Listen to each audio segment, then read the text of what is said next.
देख रहे हैं 24 ND मीडिया। यहाँ होगी उसी की बात जो खबर होगी सच के साथ।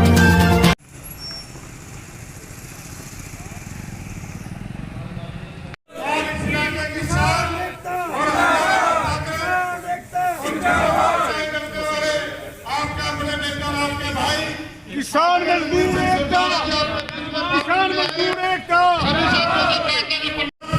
टुंडरी हल्के से आपकी आवाज उठाते हैं भाई सतवीर भाई का हमारे बीच में किसानों की आवाज उठाने के लिए हम सब जोरदार तालियों से स्वागत करें। बहुत बहुत धन्यवाद। वैसे ही मरने थे और अन्न प्रधानमंत्री कहने की अन्नदाता हैं।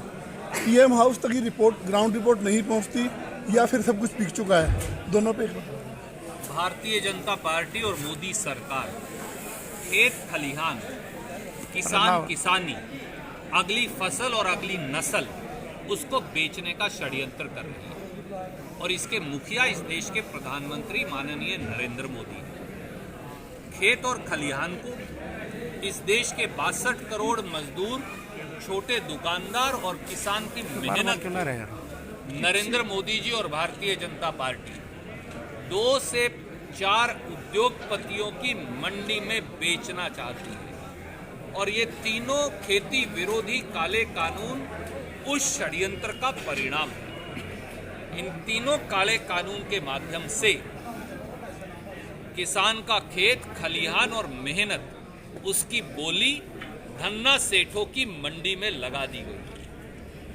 परंतु शायद नरेंद्र मोदी जी ये जानते और समझते नहीं कि उन्होंने इस बार मजहब की नहीं, अगली फसल और अगली नस्ल दोनों को चुनौती दी है।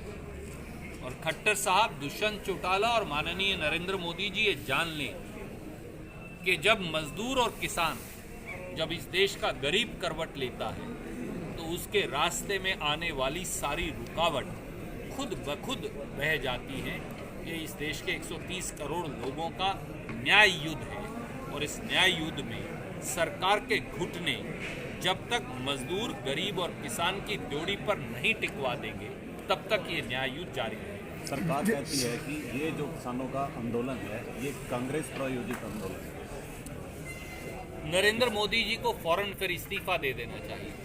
अगर पूरा देश कांग्रेस के साथ खड़ा है तो फिर सरकार तो विश्वास खो चुकी है, क्योंकि यहाँ तो पूरा देश आंदोलनरत है।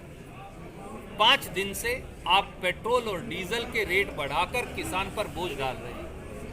आज लगभग 80 रुपया लीटर तो हो गया है हमारा डीजल और लगभग 85-86 रुपया लीटर जो है वो अब पेट्रोल का भाव हो गया। गैस के रेट आपने पिछले 15 दिन में 75 रुपया सिलेंडर बढ़ा दिए, 2.5 महीने के अंदर 175 रुपया सिलेंडर बढ़ा दिए, 770 रुपये का गैस का सिलेंडर हो गया। गरीब कहाँ जाए, नौकरी पेशा आदमी कहाँ जाए, छोटा छोटा साधारण व्यक्ति कहाँ जाए? 770 रुपये का सिलेंडर खरीद कर कितने दिन अपने परिवार का पेट पालेगा? 80 रुपया डीजल खरीद कर किसान खेती कैसे करेगा?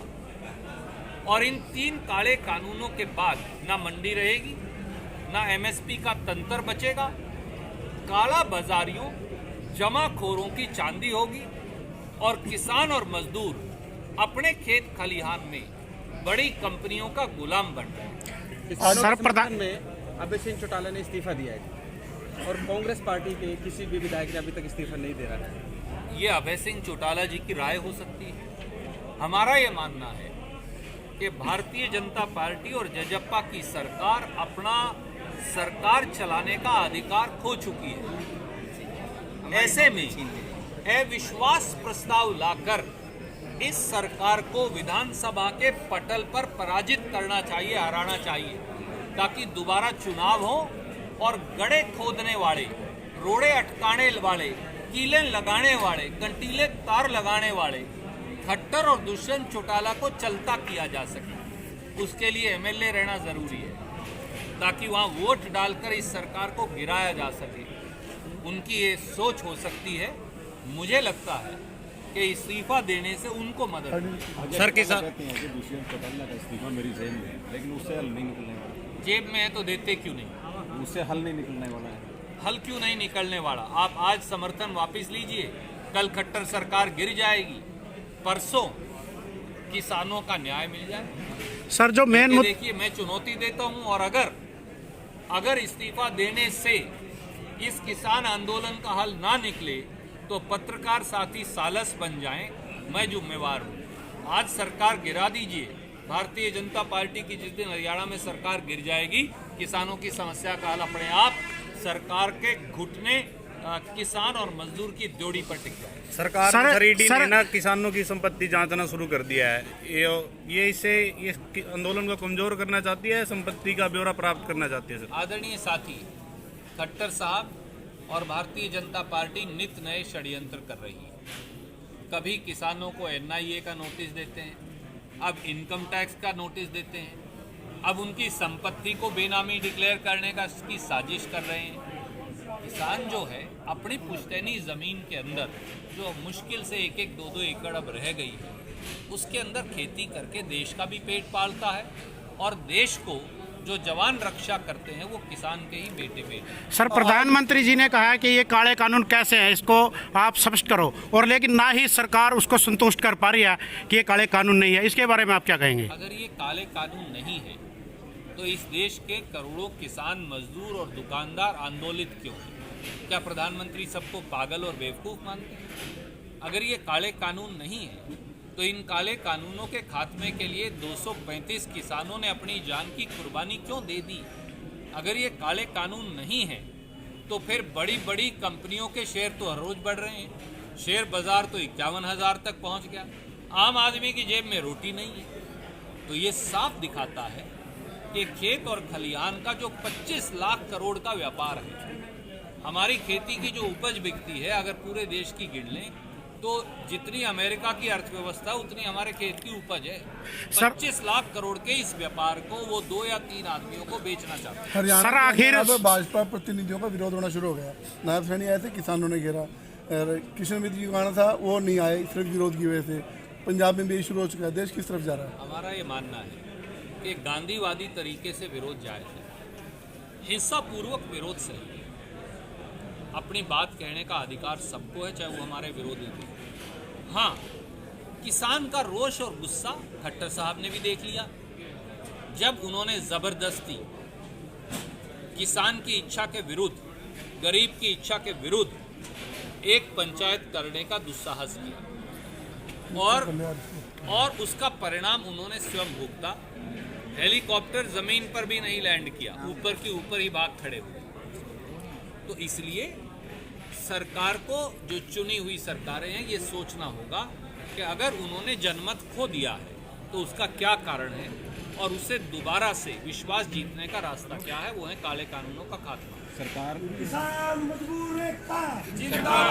कानून में संशोधन करने के लिए तैयार है, लेकिन फिर भी किसान जो है इस आंदोलन को निरंतर जारी रख रहे हैं। तो अगर सरकार तैयार है संशोधन करने के लिए, तो किसान क्यों नहीं तैयार है? आप एक बात बताइए, जो कानून बना ही नहीं, अभी बने जुम्मा 4 दिन हुए, सरकार मानती है कि उसमें 22 गलतियां हैं। हम नहीं कह रहे, ये तो तोमर और पीयूष गोयल कह रहे हैं। तो जिस कानून में बनने से पहले 22 गलतियां, उस कानून को खत्म करो। वो ठीक कैसे होगा?